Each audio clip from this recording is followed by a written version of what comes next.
turned up. It's on.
Tony's using a green one. I will introduce.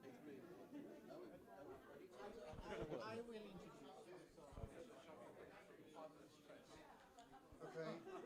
No censorship. Thank you. David and Bob. We can't work out whether we've got 8 or 9 mics. We keep getting Mike Hoffman confused with them. So. Do not switch it off. Bob, Right. And you can see we're in a slightly. They're making it up as they're going along at the moment because Richard Morell unfortunately can't be here because he's got a family emergency. So what we're going to do is Nicholas spoke nicely to Jonas Hellström.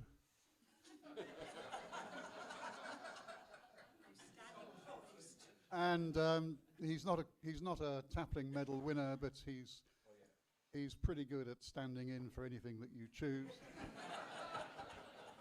And so Jonas has kindly agreed to stand in and be the sort of host stroke monitor stroke mediator for this particular event, which is, if you've been reading your program, composed of Crawford Medal winners, Tapling Medal winners. Crawford's tomorrow, Tapling today.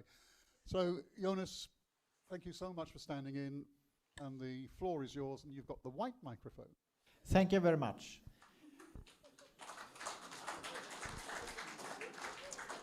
So we are now at the panel discussion with 3 of the Tapling winners from the recent years. My role is within the society to be the chairman of publication committee, and the committee, we have 2 important tasks for the society. We should make sure that we publish continuously nice works in Philatelic, books and monographs. And the second task is, of course, to 10 times a year publish our journal, which we have made since 1892. So this is what we manage in the publication committee. The Tapling Medal is awarded every year to the most important article or supplement in in or together with the London Philatelist. And the publication committee has no role with the Tapling Medal, but I have been fortunate to also be a member of the Tapling Award Committee for the last 8 years. So I have been myself involved in selecting the winners we have in the panel today. We have first Tony Bard, who won the Tapling Medal the year 2015 for his article North Korea, Postal History During the Korean War, 1950 to 1953. And that was published in June 2014, if you want to find it. Welcome, Tony. And Tony is today also the editor of the journal, as you all possibly know already. We have David Beach, who was the recipient of the medal in 2017 for his supplement to the London Philatelist. The supplement was about the Crawford Library of Philatelic Literature at the British Library and for the World in Digital Form. And the medal was awarded in 2018 for the publication in 2017. Welcome, David. And finally, we have Robert Galland, who received the Tapling Medal in 2018 for the article The Lovegrove Collection of Free Franks, which was published in March 2017 in London Philatelist. Welcome, Robert.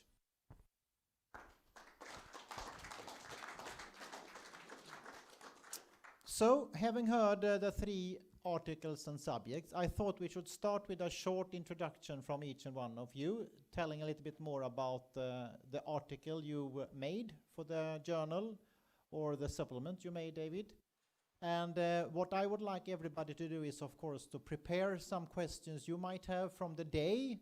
I mean, all these three are recognized experts, not only in the subject of philately or postal history or philatelic history, but also in actually writing articles for the journal we have. But should we start with you, Tony? What can you add to today's subjects and the concepts, please? I think my chosen areas of research and collecting are a little bit like my football supporting. I go to areas where you don't expect to get very much, but to keep trying. I'm a Spurs supporter, if anybody would be able to understand that. And having chosen something as popular as North Korea, I decided to try and make it a little bit more niche. And I did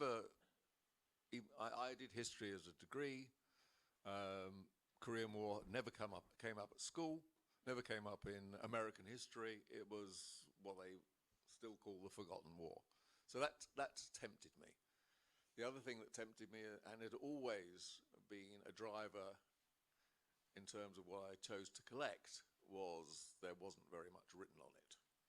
So I have been sitting here very jealously listening to the other speakers today, having all these stories of the successful feedback from archives and postal administrations. I think that if we wanted to take the North Korean example,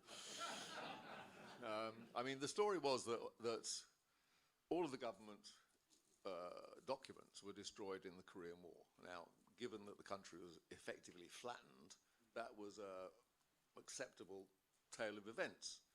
Until about 2 years ago, I met up with an English guy who's been living in South Korea for many years, but happened to be involved in an economic forum which involved the North Koreans, and subject to which way the wind was blowing, he had been to North Korea on occasion. Being a philatelist, he had gone to the Pyongyang Stamp Museum, had come out without being arrested, even though he'd taken photographs of things that were on the wall. And one of these documents was about a particularly important, and don't forget I'm wearing a North Korean philatelist hat on, so it was very important about a particular handling of stamps that was only during the Korean War. And there was obviously no information was really known about it, so we were working exclusively on primary sources as material. And he sent me the photograph, got it translated, and it basically spelled out why they had decided to pre-cancel stamps. It was because the invading UN had effectively emptied the post offices, and they wanted to make sure that whoever had stamps in their possession had them approved. And then it effectively goes on, and we are also going to implement the following. And that's page 1, and it says see page 2. And there is no page 2. Well, there is, but it's behind the doors of the impregnable offices, because I know that when I asked my friend who was due back in North Korea a couple of years later whether he could ask the question as to, you know, is there a second page that could be seen, he was almost arrested and thrown out of the museum. So one has to, when researching certain areas, be prepared for brick walls, cul-de-sacs, and effectively not knowing where to go apart from actually going back to the material itself. So I wrote this article because I thought there's nothing being written. I know what I know at that stage, nearly 10 years ago now, nearly. Sent it in to Frank Walton, who came back and said, I can't publish this. And it says, it's far too long, it's 22 pages. Well, I didn't know it was 22 pages because I just wrote what I wrote and I thought he might edit it. So I then went back with a shorter version, and it was published. And I was sat there and I waited for all these unknown fellow collectors to get in touch with me. And as indeed Susan was saying about, you know, talk to, you know, not compliment, but at least get in touch with people who write articles, and the only thing that I got was the Tapling Medal, which isn't bad. I'm not knocking it. This lousy T-shirt. Huh? Sorry? This lousy T-shirt. Yeah, basically, yeah, exactly. So that's my background to that particular key article. Some people are just so ungrateful. Okay, I will come back more to you, Tony, but that was your article. What can you tell us about the supplement you made, David? Well, I'm one of those strange people that don't collect anything. And I dare say everyone in the room collects something, but I don't, because I gave it up, because in 1983 I was fortunate enough to get the position of curator at the British Library's Philatelic collections, where there's 8.25 million items, and during my 30 years I counted up the stamps until we got to 6,000,001, and as soon as we'd beaten the Smithsonian it was okay. You've just ruined my roundup at the end of the Oh good, oh good. But talking in terms of numbers of items, of course, just keeps number crunchers happy, but it is the world's largest collection. It's most diverse. It covers all disciplines of philately. During my time, we managed to double the size of the collections, which was great fun. And I think perhaps the greatest fun was to see and make time for researchers. When I first started, we'd see about one a week. And currently, this is probably why Richard Morell isn't here, is they're seeing 4 or 5 every week. And you can't see any more than that because it's a one-to-one interaction. But I would always find time, although I usually delegated the supervision of researchers to Paul Skinner, my successor, I'd always find time to talk to someone new coming in to research, to find out what they were doing, where they were going, and you were often able to give some tips as to what was going to happen, and that was particularly satisfying, because often I'd say, oh, there's a book in that, there's an article in that, and in due course the book or the article came out. So that was good.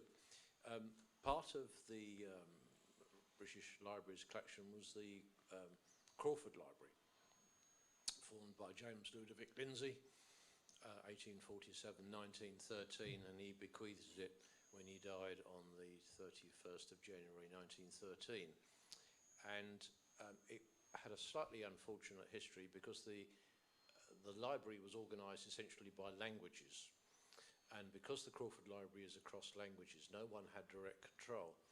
And also suffered from the fact that we've had, in the last century, two world wars and consequential economic impoverishment when it comes to something like a library and its conservation, and possibly a lack of understanding that 19th century paper is often brittle because it's acidic. So when I arrived in 1983, I knew this wonderful library was there, but I'd not seen it. So I made early steps to see it and was quite frankly horrified by what I'd found. So the First World War took away all the money, then the 20s took away the money, then the 30s took away the money, then we were on to the Second World War, then we were on to austerity, and then I arrived. And so the thing was that it wasn't much used because the catalogue hadn't properly been published. About 10% of the Crawford Library was actually in the British Library's printed catalogue. So I decided, firstly, to take responsibility for it. And nobody was going to argue because this was going to be a minefield. There were 4,500 volumes that needed a lot of work. So the first thing was to get conservation involved, and across 30 years we spent about £3 million on rebinding, deacidifying, laminating the books, getting them rehoused, leather dressings, and so on and so forth. And I just kept on having it on the list for 30 years for needing money, and they kept on paying when there was some money. So it's now probably 90% rebound and conserved and is in a usable state. And as part of that exercise, we started microfilming it. And from the microfilm, the digital copies have been made, which read into the digital elements of the Crawford Library being on the Global Philatelic Library. And when you actually analyse it, the biggest of the hardest of the work was actually the turning of the pages so it could be microfilmed. But once you've done that and you've got it onto film, it's not straightforward to convert that to digital form. It was then possible. So there became a time when the Global Philatelic Library came in, and it was one of the places that was seen as the place where it should be. So 600,000 pages of what is twice that amount is currently available. A lot of it's still in copyright, which amazes people, but it is. And in the supplement that I wrote, I told roughly that story. Thank you, David. And Robert, can you introduce your article? Thank you very much. Good afternoon, everyone. From a general research point of view, when I left college, I went into a profession where the mantra was very much publish or perish. Since at the time I had a wife, several small children, and one very large mortgage, I had no choice other than to publish. And so many of the things you've been hearing this morning about designing a project, collecting data for it, analysing it, and then writing it up, I've been involved with for many years. It took me 30 or 40 years to get the hang of it, and then of course I retired. And at that point I went into looking at philatelic research. This particular project that you've heard mentioned, the Lovegrove collection of Free Franks, which is in the Royal Philatelic collection, essentially you need to blame Michael Seffi for it. I discovered somewhere when researching for something else that Lovegrove had donated his collection to the Queen in the early 1980s. So I thought, that can't be right. It just doesn't sit there. So I contacted Michael, said, yes, we have got it, we shouldn't have it, but we do have it, and you're the first person to inquire about it in 40 years. So I said, well, can I come and see it? So I went and had a look at it and spent a few hours with Michael going through it. And we finished with a cup of coffee, and he said at the end, you know, you are the first person to look at this in 40 years. Do you think you should write an article about it? It might be good for you, maybe. It would certainly be good for us because it'll advertise the fact that we've got it. So I went home and spent some days thinking about it. And the problem is, it is not a brilliant collection. It's okay. So I thought the only thing that seems reasonable was pick out half a dozen items from it and do little précises on each. In other words, rarities from the Lovegrove collection, etc., etc. Then I realised there weren't really any rarities in it. Now, this took me a few days to get to that point, and I thought, well, this isn't a goer. But it doesn't matter, because Michael obviously will have forgotten by now, at which point Michael emailed me and said, how's the project going? So I worked something out, decided on a plan of action, as it were, went back and had a look at the collection a few times, and wrote the article that was ultimately published in the LP. What's interesting from that, and I was astonished, obviously, to be awarded the Tapling Medal. What is interesting is that having done it, it was clear that there had been some years between Lovegrove's last book and now, and it seemed reasonable that another book should be published in its place. And so one of the laws of unintended consequences is, as a result of all this, the Rossiter Trust, and John sitting over there, has just published an updated Lovegrove book, basically, on the free franking system.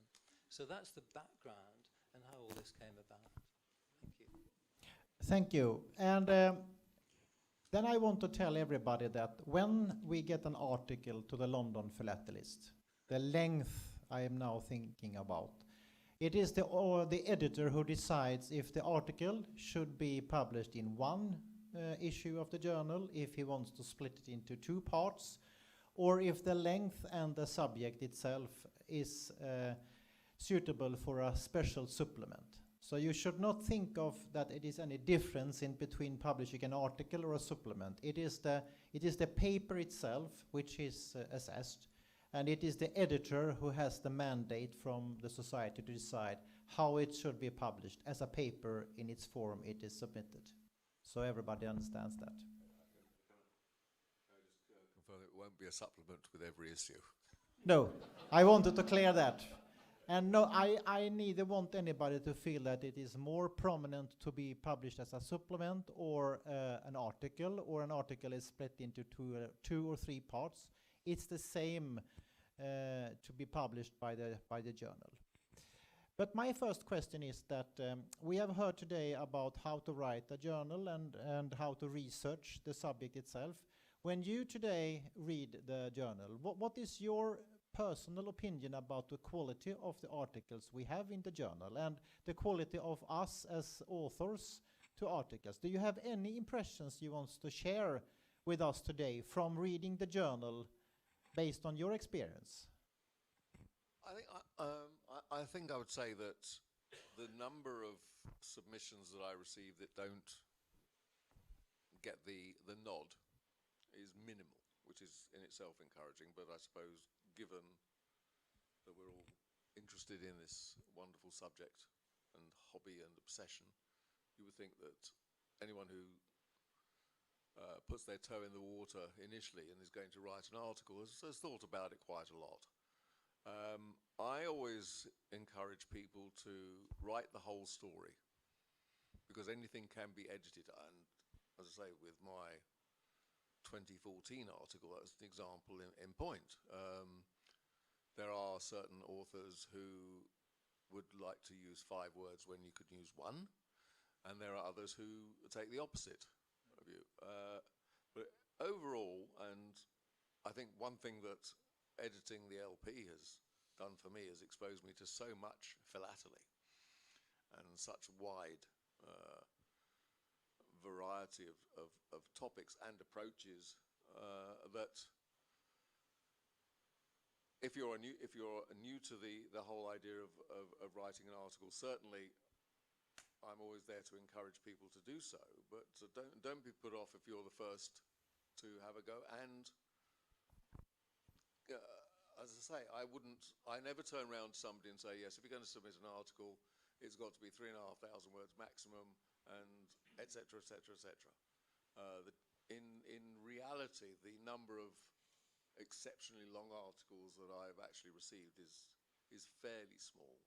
The problem tends to be that about 95% of what I receive is on postal history, which, as a postal historian, I'm very happy to get, but I don't think that the membership or the readership of the LP are 95% postal historians, and therefore I have to sort of keep the mix going. So what was said earlier, I think Susan was saying, was that short articles are great, but they can be as difficult to put together as the long articles. It's a bit like in exhibiting, which we only sort of mentioned in brief, is that having spent many years exhibiting 5 and 8 frame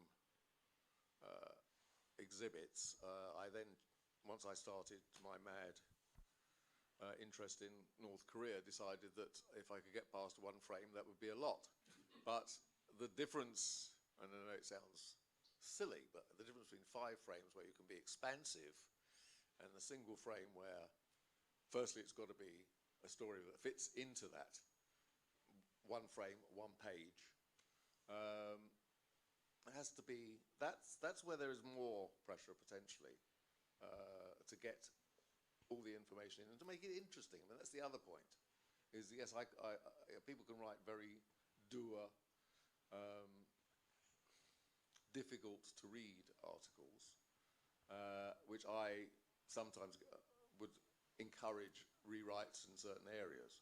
But I think that the variety that we seem to get, apart from the fact that most people that do submit articles tend to do it from a postal history point of view, what David said earlier about context is coming through a lot more into articles, as opposed to saying wham bam, that's it on this particular subject. But I say, just go for it. I mean, it's very interesting. I have an article I planned, if the editor accepts it, to publish in the next issue of the LP. We're negotiating at the moment, which I've actually, and it's a bit, it's actually been sort of 3 or 4, 5 years in the making, and talking about the sort of approach to writing articles. It's fine if the information's there. Now, I think I probably amassed, on this particular topic, which happens to be to do with POWs in the Korean War, and British ones are that, so it's again slightly part of the whole story. But I think that I have amassed probably something in the region of about 10,000 archival pages. And most of it is peripheral information. And then 3 weeks ago, I got in contact with the National Archives of Australia, who happen to have copies of documents that are still on the embargoed list at the National Archives here. And bingo. Now, it isn't the whole picture, but it's a picture that no one has seen in the philatelic world before. So very timely, but I'm not holding my breath for the next tranche, or even that there would be the missing 6 months. They're just not going to be there, I know. And that's something you've just got to work with what you got. And the rest is, yes, conjecture, but yes, ask the questions, or at least give some sensible approach to what you think it could mean. And if my history with articles on North Korea is anything to go by, I will never be told I'm wrong or right. But it doesn't stop me trying. Thank you, Anthony. David, what can you say about you had a fine presentation before lunch about research perspectives. Do you have anything you have thought about reading the articles generally in the journal from a research perspective? Well, I'm one of those people with a complete set of the London Philatelist at home. So I've probably read most of it across lots and lots of years. So I'm able to give a narrative which is current and historical. So it started off with lots of excellent works. It really did set new standards in 1892, especially from people like Castle and Bacon. And then we ran into a whole period where the fashions changed and people were mad on plating studies, some of which meant something because you learned something, some of which were just, in my view, a complete waste of time. They told you there was one plate and every stamp was different. I don't think that's really particularly exciting. And then you get into the emergence of postal history. And postal history is both good and bad, in as much as someone once said there's nothing so boring as someone else's postal history, and which is sort of true and not true and unfair all at the same time. But I think that London Flatless has always had the highest standards.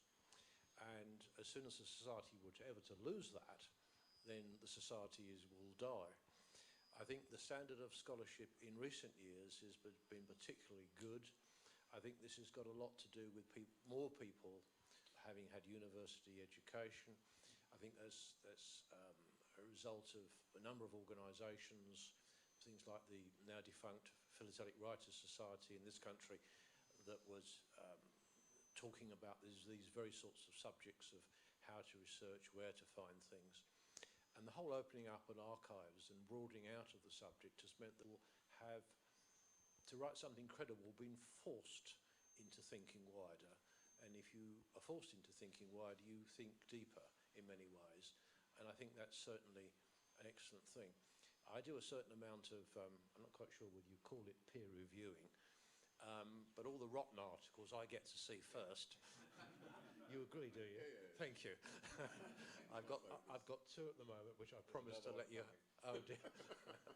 And they're either technically complicated, usually with science that I don't understand either. But you need to see through the science and look at what it actually means. Or they're so appalling. One last year, I just couldn't believe that anyone would ever think of writing such an appalling thing. So I made your decision, and I'm for you, and you blamed me, I'm sure. You didn't bite it. But that's just life. You must expect these things. I think the golden rule is keep it of a good, high quality. London Flatless is the world's #1 journal of record. And that means a certain style, a certain seriousness, and if we keep that going, that's very important. I always think of articles and texts like digital images. If you want a good digital image for whatever purpose, you have to create one with lots of pixels, millions of pixels. But if you want to use it on the internet, you need less. But if you were to write an article and you wanted to make an academic article, or you wanted a low pixel illustration, you can't make it of a higher level. So there's always a place for the serious from which you can derive articles. I've often thought that in writing something, one should then go on to write a popular magazine's version, which cuts out the academic side of things. And as a reference, it just says, see my other article published in the London Flatless. Thank you, David. And Robert, what is your reflections on reading London Flatless generally today? I think generally the presentation is so much better compared with 10 years ago even, and that relates particularly to the images. After all, we're dealing with something that if you can't get a decent image of it, you can't describe it, you can't relate to it. Now with colour images and high quality black and whites, I think the standard there has improved dramatically. Years and years ago, I was told when presenting something to stand up, tell people what you're going to say it, and then tell them what you've just said. And I think if you can relate that to an article as well. Don't just talk and talk and talk and write and write and write. Make the point and keep to the point. There's a brilliant book that unfortunately I've lost. It was How to Write a Scientific Paper, which is basically what we're talking about. And one of the things that they were talking about was cutting down excess wordage, which you've mentioned. And they had a brilliant table.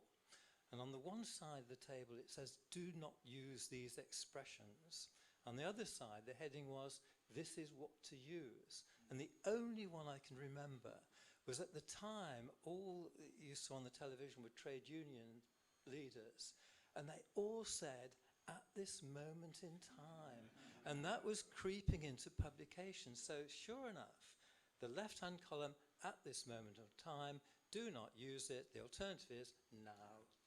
And there are so many things like that. You can simplify things, and people can understand it better, they can read it better, because it's not as long, and it just makes the point. And I think that is coming through very well at the moment. So we have 3 Tapling winners here. We have the editor of our journal. We have myself being responsible for the committee publishing the journal. And we have all you, the readers of the journal. We are talking about our own journal, and we have the right people here. Any questions from you to raise talking about Philatelic Scholarship, the journal?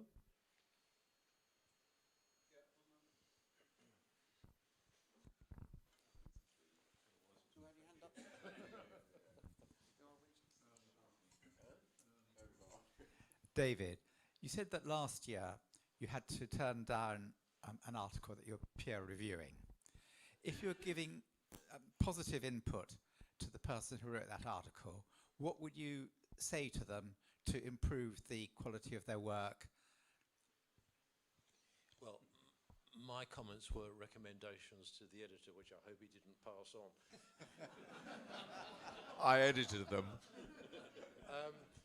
Tony has passed on some to others, and he's got my agreement to pass them on, because the purpose of passing them on was to make it better. But the article last year was in fact so appalling.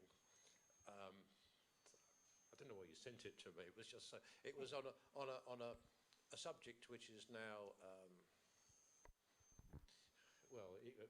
One thinks of it as modern, but one's grown old, and it was a completely superficial subject, superficial treatment of the subject. It's a subject which I knew a little bit about. I was there at the time and collected the stuff, and the man clearly did not understand the subject and what was important at all, and therefore it just wasn't up for. I wouldn't even publish it in any journal anyway. It was just awful. I mean, and the difficulty presumably for the editor is in being kind in such a matter. I think it's interesting because the person who actually, who's not here, who actually submitted the article had submitted 2 previous articles which I did publish, which were pretty in-depth studies. I think it was Central European philately, postal history of particular times. Very, really good. But it's obviously something else that he collects. I can't be expected to know every single aspect of, and I don't claim to, of philately, and didn't really know whether this was fluff or whether that's all there was. Hence the request for a peer review. In an ideal world, I'd probably peer review everything, but the trouble is we'd be publishing an LP every 6 months, because the one thing you can't do with peer reviews is say, I want it back within a week. So you have to use your gut. I mean, Frank Morton used to call it the sniff test. But yeah, it was a light touch on something which was slightly, well, if anyone was going to know anything about anything obscure, I thought that David would be the right person to see it. But it didn't actually cut the mustard in terms of being accurate and really telling the whole story. So from that point of view, it would not qualify. But fortunately, they're rarities. I mean, there are articles that have been peer reviewed or I've sent back saying, I think you need to readjust the. But we should clear, it is very unusual that something is refused like you. Yes. Yeah. So nobody feels that it is a challenge to dare to send in something. And I think the one thing I would say is what does absolutely amaze me is the quality of articles that are submitted in English by authors for whom English is not their first language. Right? And yes, there may be a little bit of smoothing. Not all of them have been Google translated, thank goodness, because it's a whole different language that no one speaks. But I'm, absolutely blown away by the quality of those. And I think it comes through on the basis of people who know their stuff in any language. So that's also. If I could just add that the rejected article had no references. No. It didn't even mention the 14-volume standard work that has been subsequently published to the issue of the stamps all those years ago. And from his text and the fact that if he'd seen the work, he would know that what he'd written was superficial. Yeah. So it was quite an easy thing to do. And we should add, Tony, in regard of mentioning references, etc. We do have published on the website a style guide for everybody who wants to do an article for the London Philatelist. So if you today consider to write something with the journal, go online on our website. There is a style guide how we want the article to be laid out with text and references included. Right, Tony? About to be updated. About to be updated. Okay, but let's see if we have more questions. Yes? Yes, Charles? Gentlemen, there's been a lot of talk recently about the use of artificial intelligence to create words. How alarmed are you about the risk of this happening within philatelic literature? I haven't seen too much. I've actually tried through my son, who is more up to date on these things in terms of what the right questions to ask are, and a few of the things that have come back from ChatGPT, particularly, have been pretty poor. Pretty poor. I was sent one article, which was why is Anthony Bard such a good philatelic author? And it was fantastic. I mean, it was about 5% accurate, but I didn't mind. Right? It could well have been. It could well have been. That would make perfect sense, Chris.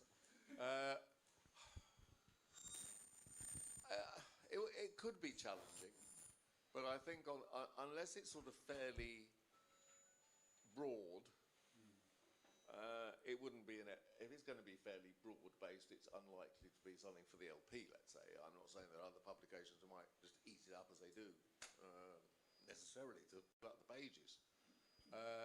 But, of course, we're talking about AI as it is now. Next year and this year is going to be so totally different. The answer is we don't know. We don't know. It could be challenging, but as long as the bot or whatever it is a member of the royal, right, then it will get due consideration.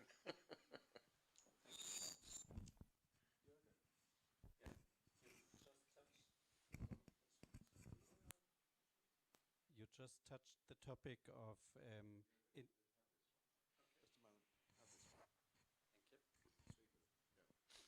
Tony, you mentioned the challenge of international contributors and the language.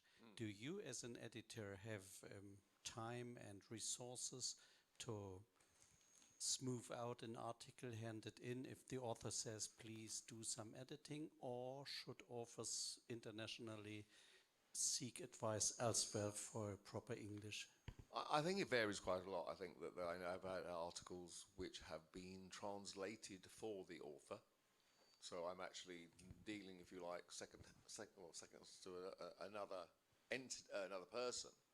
I think most of what I get is actually from the original author. And as I was saying before, if it's a good subject, then that's what an editor does. You smooth it out, and if there are certain phrases or there's a certain areas which I'm not 100% clear about, just ask the question and we'll get there.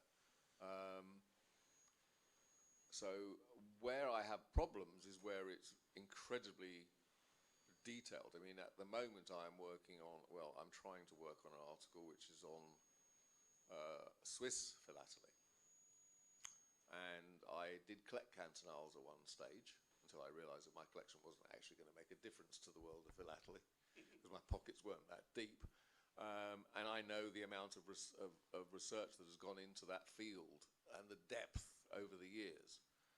And I'm finding it hard going. I'm finding it really hard going. Now, that doesn't mean that within the mass of information and catalogue numbers and rayon this and rayon that and etc. there isn't a story that is worth telling.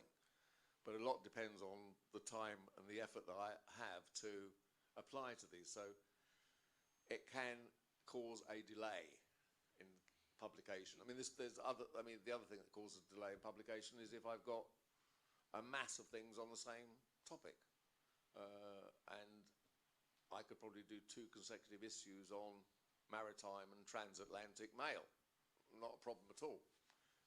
And Charles will know because he's read a few of them in the past for me. But I'm always happy to interact with authors. I mean, that in itself can produce more areas of interest and make a better article, potentially. I was brought up in Birmingham, which is more or less in England, and so I more or less speak English, but nevertheless, editors have a go at my articles all the time, and I think that's very much par for the course. And that's part of, because you want, ultimately, each individual author can speak for themselves. They have to have their voice. They have to have their voice. Absolutely, yeah. but nevertheless, you want a style that fits in with your journal. I think I wouldn't. Well, there are certain stylistic requirements if you're talking about the format in terms of there being an introduction, a middle, and an end. That's fine. Now, what happens in the middle can vary significantly. Sure. Yeah.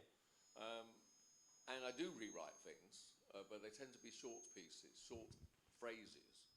But I don't want it to be my voice, and so the author always gets a proof of the final edit. Yeah. And if they don't like it, then fine. We don't have to publish it, or we can do some tweaks then. Yeah. Yes. Thank you. A cautionary tale and a question, if I may. I once wrote a catalogue of Chinese perfins based on the perfin, and then the SG catalogue number with SG's permission, and the Scott equivalent with Scott's permission. And virtually as soon as it had published, I got a whole list of Scott numbers with different perfins on from a collector in the US. And I went through trying to correlate them between the Scott and the S. It got more and more confused until I discovered that he'd actually used a 1940 Scott catalogue. And they changed the catalogue numbers in the 50s. So it was never going to work until I could find an old Scott, which I did eventually. But the question is, using Scott numbers, and I think you mentioned, using catalogue numbers, as you mentioned, Tony, how can you make sure that that's going to be long-term useful to people? I think, it comes back to the reference, doesn't it? The referencing. Sorry, it comes back to the referencing. Because if they're using SG numbers from Gibbon's catalogue of 1972, then it's got to go in the references. I think that's a key. I mean, I suppose the other point is that in general, because we are not publishing that many articles on stamps per se, it doesn't come up as much as you'd have thought. But I would say that you have to, if you're using any catalogue, that has to be in the references bibliography, and you've got to give the date of publication, and then at least anyone who wants to follow up has got that specific reference, because they will change. Though, guaranteed. You go back and look at sort of articles from the 20s and things like that, and it's a minefield, especially if it's a country where there's been a lot of revision over the years. But keep the date in the bibliography or reference. The key thing is for all catalogues to be archived, so people can check And have access to them, yeah. There's a question at the back here. Okay, we take that question first, and then we have Dan. And while we are waiting for that question, I mean, the self-image we have is that our journal is the best in the world, like David also said. But I want you also to dare to challenge that if you have any opinions about it. So think on that question and self-image, and let's come back on that. But please, hello. Well, yes, that's useful what you just said, because I contribute and part of the Rhodesian Studies Circle journal, which is doing fantastic. We do about 5 a year now, and it's pages and pages of things. It's about people, and it's about deep philately, and it's also about sort of a celebratory thing where you're pushing forward things and saying, what do you think of this? It's really good, isn't it? I write articles for it, and I'm a visual person. I like to look very carefully at things and work out what I'm seeing. But that makes me come up with themes for articles that I can't imagine them going into the London Philatelic. I just can't imagine it. Try me. I can only print what I get unless I'm writing it. There's about 2,000 postcards of the Victoria Falls. In the Rhodesian Study Circle, everyone's got one. I wanted an angle on it, and I did a sort of 16-page thing about spelling mistakes on the actual postcard, printed spelling mistakes. I was able to find 16 to make a page. And they'd be saying, like, instead of saying the gorge, it was the George. Cannon with a, instead of canyon. I also found a postcard with the opening of the Victoria Falls Bridge, the opening ceremony, in moonlight. And I thought, hang on, that doesn't seem right. I looked carefully and I could see parasols. And what it was, some enterprising, some designer had taken a classic picture of the opening ceremony, which is about 9 o'clock in the morning, and done a moonlight version. But that's and then I found other ones. Yeah. Now, that made a very interesting visual thing. It pulled out pictures from other people, and but would the London Philatelists be at all interested in that sort of point of view? Well, I published a two-part article by Quesadema, which was on the effectively comic, depending on which side you were on, postcards of the Boer War, usually taking the rised people out of Victoria or vice versa. Now, was not a traditional topic for the LP, but I thought it was good. I thought it was fun, and I thought it was visually attractive.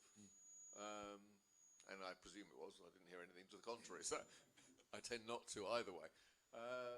So I mean, you mentioned, we've had some sort of slightly off-centre, let's say, pieces, be they in the story behind the cover, which was introduced just for that sort of the one-offs. We have only done one philatelic dress so far, but who knows? It might prompt some more after the last issue.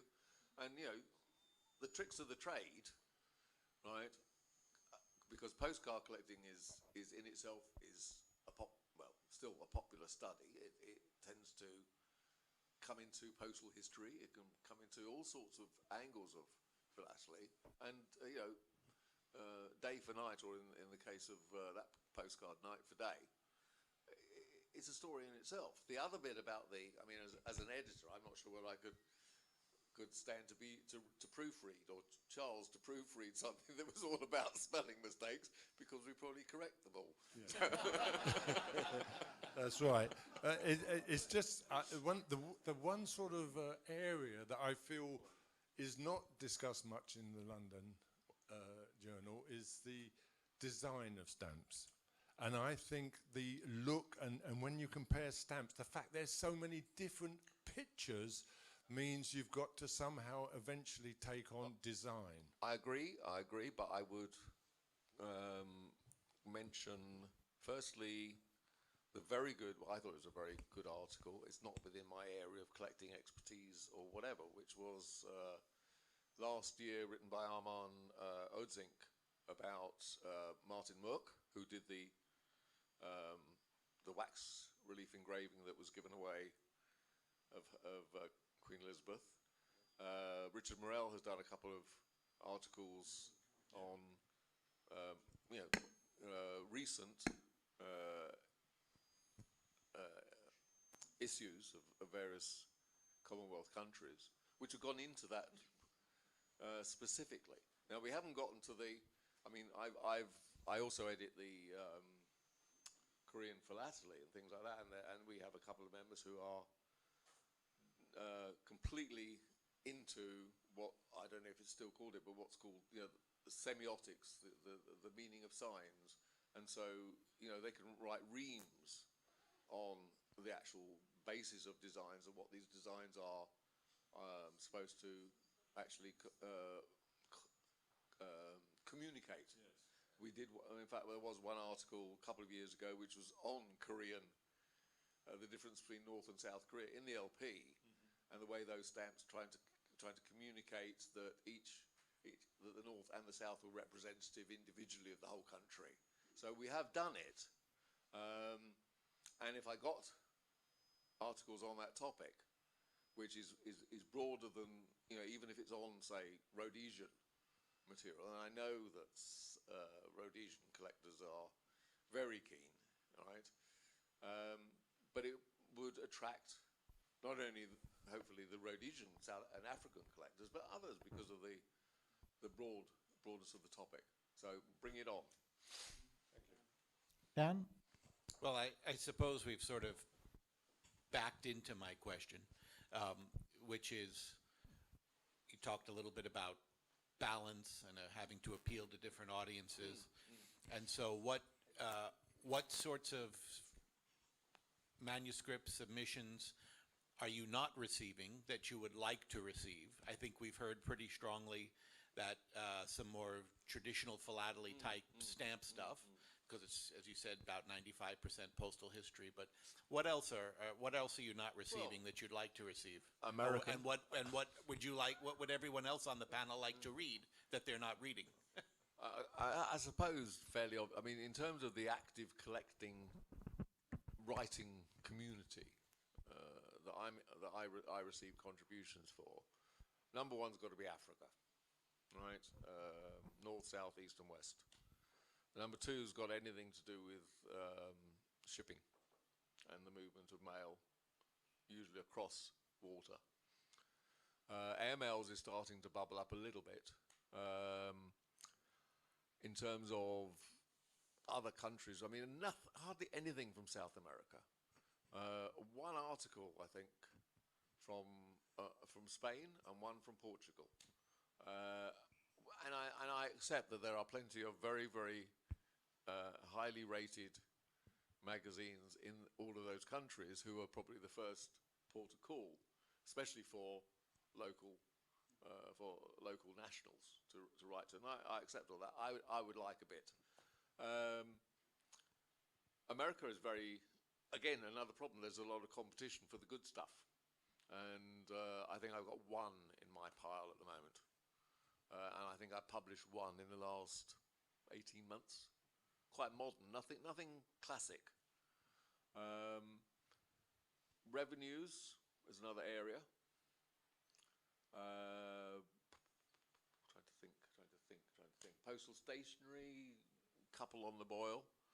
But again, not as much as the enthusiasm that collectors have for those areas comes across. But yet again, there are other places to publish those sort of things. So there, I would then offer the story behind the cover as an option, if you want to be on one specific item, which can effectively illustrate the interest of the topic that particular item references. What about an article on how to research at the Smithsonian? Yeah, Basil could do it. I learned how to do that. Yeah. The article. Yeah. Basil should write it. Yeah. So you're happy with your answer? The answer, thank you. And we have Grace. Yes, I'm a little bit hesitant. I picked up, because I've got my head full of thoughts, I picked up on Bob assuming that probably you wanted a style, and I was quite pleased that you said no, because otherwise it would become very boring. It would become just technical and not literature, it seemed to me.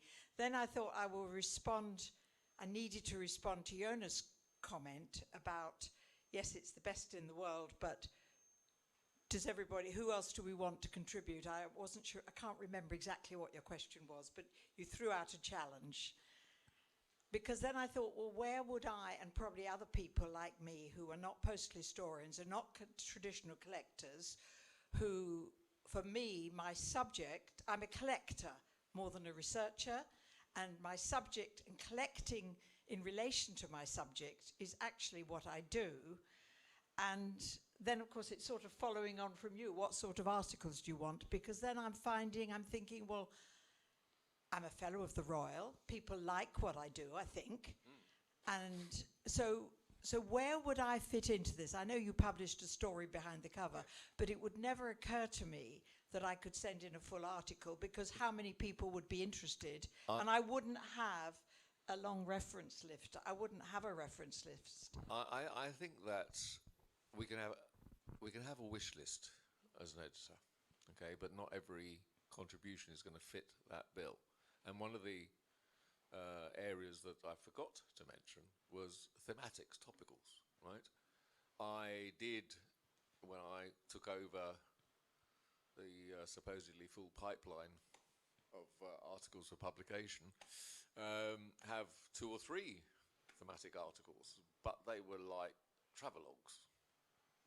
They were essentially, having seen the sort of work you put into your displays, which is how I could sort of, and also even just the background to your contribution to the story behind the cover, and other experienced thematic collectors. I haven't had anything. Now, you know, I have somebody sitting on the right of me who knows a bit about allegedly thematics, and I've never sent you anything, have I, to peer review? No. Because I don't want pretty pictures and fluff. That's not what it's about, and that's what I had. Unfortunately, I haven't had too much since. So I am at your service.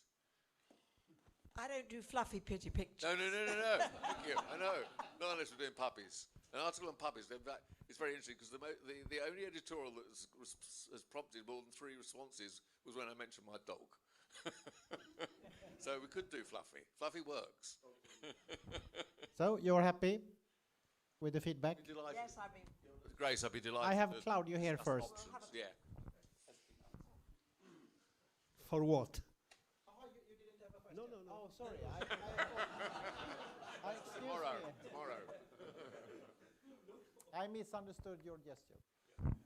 Okay, any more questions from, yes? Yeah, one moment, please.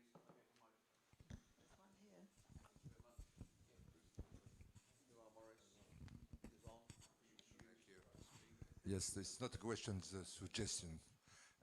I think that even if it's difficult to put in action for writers as or to encourage new writers, it would be interesting to have feedback from the readers.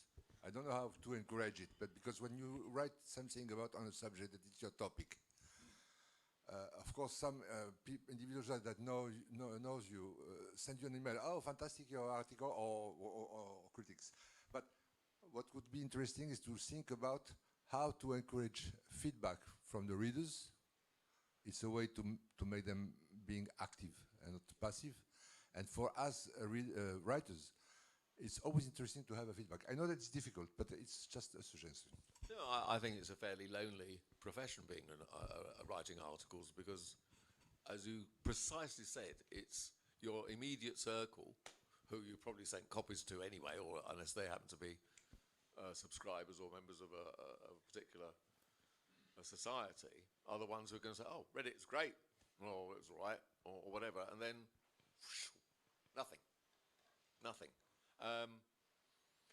And I suppose that if you're writing an article for a journal of a specialist society, then you've probably captured the interest of a significant percentage of the readership.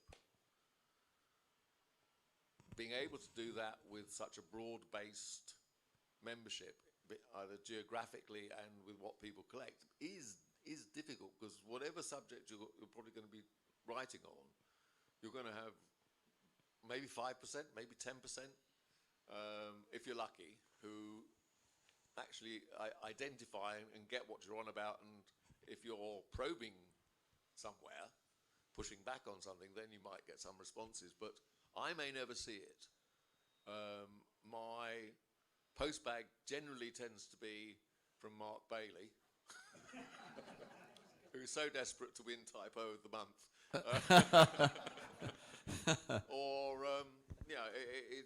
Or that was, quite enjoyed that, or very rarely about anything. Yeah, I get letters, I publish them, right? And that's the sum total of the response. And I'm not sure how one can generate that sort of feedback. It's difficult in a broad-based and sort of broad brush readership. I think it's quite normal not to get too much of a feedback. Several colleagues of mine at the British Library have often commented, well, I wrote this article, it took me 3 weeks to do it, on and off, and it's published, you never hear another thing. But in fact, it comes back to something I said earlier in the day, is you're writing for all time. And the feedback might not come until you're no longer there to receive it. In fact, the article I wrote in the London Philatelic had the greatest feedback was on what I thought mistakenly was the weakest subject, and that was the issue of stamps by bus companies for carriage of parcels. And I can see a clap there at the back. He collects them too. But I've had more feedback from that article, which I had to sort of justify by saying, well, these are typeset labels, but so were lots of the great classics in Philatelic. And just as an aside, I once had an article rejected by the editor of the London Philatelist. It wasn't you. I just waited till we had a new editor and resubmitted it. I must say, I'm always quite relieved when I don't get a torrent of abuse about articles I've written. So I'm more worried about getting derogatory comments than the one to say how wonderful it is. And it's also, I mean, I know we've got 2,500 readers, but I did have an article published in the June American Philatelist, and I thought, yes, someone's going to respond, and I got 2. So, you know, there's no guarantees. Yeah, I'd like to echo some of the comments that Davy's just made, and in a way responding to your statement there, and to give you some positive feedback. One of the things I enjoy about LP over recent years is the fact it's more pictorial. Most of us don't realise, but we are a pictorial being. Very few people think in terms of words. We think in terms of pictures, and when you see that as part of any journal, it actually helps illuminate what you're reading. So I enjoy LP very much. It's much easier to read than some of the older editions that I saw when I was a younger man with hair and a six-pack. So there's positive feedback there, because I do very much like the way it's presented these days. Regarding individual articles, when I read LP, I look at it and I actually scan to see what interests me. And it isn't always what I collect. We say, oh, that's interesting, and I read it. But there's other stuff which is perfectly good. There's no problem. I look at it, and I'm not. But then that's not for me, as David has just said, and echoing what David just said. It is for the future. This is an archive, in many respects, of our collective thinking over generations. And whilst it is for us now, we're paying for the now. People have in the past have paid for the then, and that when you are researching, when you're looking at it and looking to develop your own knowledge for your own collections, that's when you go back and you look at all the chronology of your particular subject. So the feedback is keep doing what we're doing, because it's actually doing it very well. I don't care about whether it's postcards or where do you collect? Is it Korea, you say? Or somewhere like that, Korea. I mean, who's interested in Korea? And so, yeah, keep doing what you're doing, because I think it's an excellent way of continuing to promote the society in perpetuity, which is what we're all doing. And the more, I suppose, that you can get, the better. And I just wanted to correct David on something that you said earlier on. You said you don't collect, and then you tell me that you tell us all that you've got a full collection of LP. So clearly you do collect somewhere down the line. But just a few observations and a bit of feedback. Thank you. Okay, the last question for today, Claudio. Now it's your turn. I would like to reinforce what Tony said before, because as you know, the collectors in stamp or postal history or whatever is a very small words.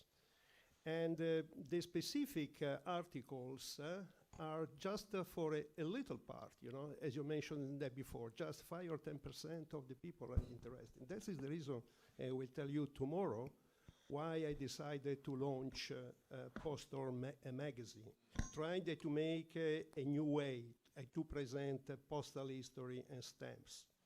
So I think if we want to perceive in the future with bring more the collector inside to our work, we have for sure, as I try to do, tell history.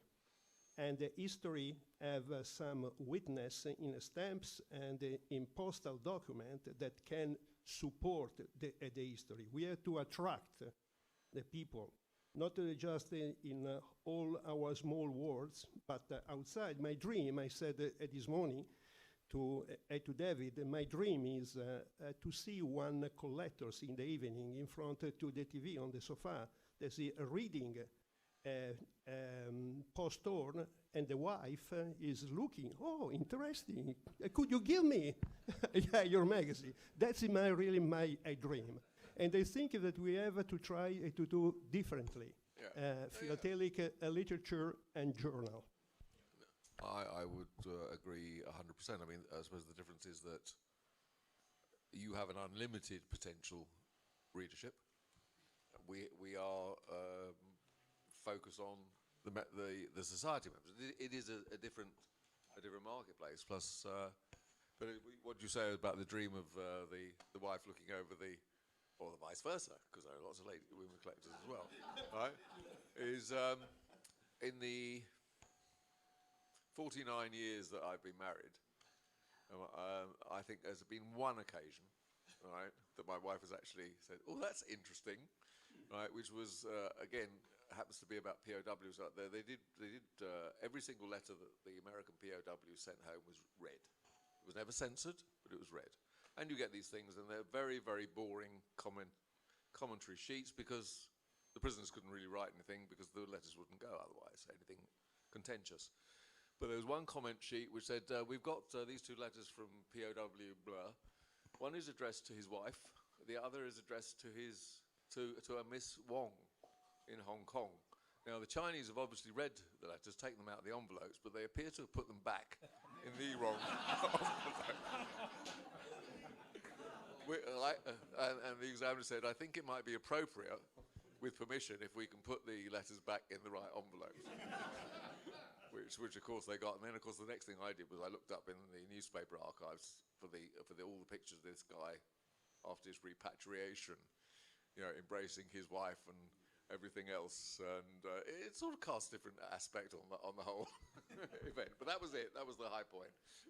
So, the final question for me is that we know that in Philately we have some few medals for recognitions, and the finest medal to receive is the Tapling Medal for authorship to the journal, the London Philatelist. Did the medal change anything in your own research, scholarship, or authorship? Did the recognition from us change your life in any way? Short answer. Business as usual. Still recovering from the shock. No, I agree exactly with Tony. Still recovering. That's good. Okay, this concludes the panel discussion. We are at 5:45 plus and 4:45 plus, sorry. And over to you, Chris. Thank you.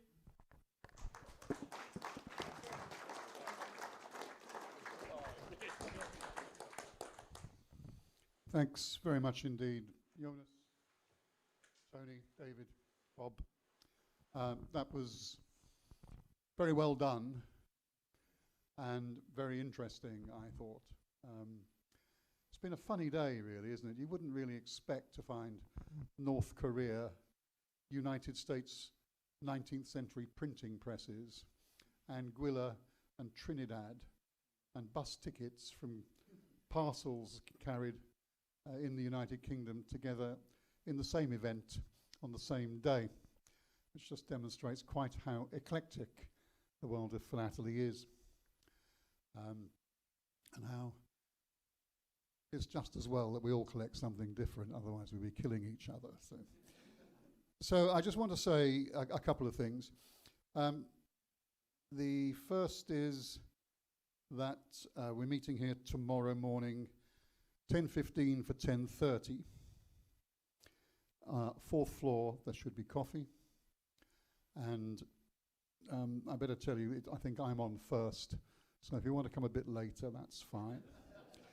The second thing I've learned actually this afternoon is I've got to do something about my Gibbons World Catalogue 1963. It's my Bible for stuff that's outside Scandinavia. Another question is, who is Wise? W-I-S-E has sent me £45. You're Wise, right? Well, thank you. That's good. So, Dan, thank you very much for this morning. Great start for the day. David, thank you for your contributions all day. Susan Taylor's gone. She's got to drive to Northumberland, and that's a long way. Steve, thanks very much for your contribution. Lawrence, Bob, Tony, Jonas stepping in late. Mike Hoffman, the man with the mic. Mark Bailey, who, together with others, has made sure that we have mics that work. Nicola Davis, you have no idea how much of a struggle, this is you guys, you have no idea how much of a struggle it's been for Nicola to get this show on the road. I mean, first, we lost Frank Walton, who should have been doing some of this. Secondly, everybody we approached to talk about early European journals was otherwise engaged. Thirdly, I got cancer. And it's been a really tough time for her because it's fallen on her. I should say this tomorrow, but I'm trying to use some of today. So she's done a great job. And it's been such an interesting day from all of you and with all of you. And thank you very much for your contributions. A couple of last points. I just wanted to comment on AI. I'll be talking tomorrow morning about translation, partly about AI. And there's not enough of a body of knowledge in the AI cloud to actually feed philatelic articles yet. It'll probably come. When I first moved to Hackney as a young teacher, Hackney, for those of you who don't know, is not the nicest, in the 1970s was not one of the nicest parts of town. And the head teacher, deputy head teacher, took me to one side and said to me, Mr. King, in this school, you need to tell them you've told them, and then tell them again. And I'm pleased to hear that it was true in medicine as well as it was in education. So, thank you very much for today. Please do not lose your badges. Secondly, I think I've got all your money, but if I haven't, please give it to me. And thirdly, I hope you've enjoyed today, so do please come back tomorrow. And we are due to be finishing 5 o'clock. Are we still open upstairs, or is it time to go home? Time to go home, because we've got to lock up the building. But do have a look at the second floor, which makes the Royal look a little different. Very different, yeah. So, yep, super day. Thanks ever so much. See you all tomorrow.